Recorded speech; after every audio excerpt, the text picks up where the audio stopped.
मरहबा collection mall, readymade कपड़ों का भरपूर खजाना, jeans pant, T shirt, cargo pant, night pant, बच्चे और बच्चियों के लिए अच्छे खूबसूरत और उम्दा ड्रेस। पता याद रखें, जमुर हाई स्कूल मेन रोड, जैतून हजीन मस्जिद के पास माल। मालेगांव मध्य के आमदार मुफ्ती मोहम्मद इस्माइल साहब की तबीयत ठीक नहीं है। डॉक्टर गौरव ठाकरे गाँव एडमिट है, मुझे खबर लगी। अभी वो तबीयत ठीक नहीं है, वो सोए हुए हैं। मैं उनसे मुलाकात करने के लिए आया था।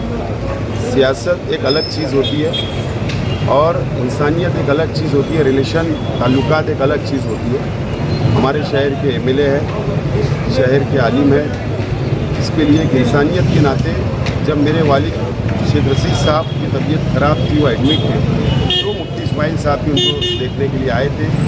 और ये हमारा इंसानी फ़र्ज़ भी है, मिली फ़र्ज़ भी है और दीनी फ़र्ज़ भी है कि आना चाहिए, सुख और दुख की घड़ी में खड़े रहना चाहिए। आज उनकी तबीयत ठीक नहीं है, मैं देखने के लिए आज उनको आया था।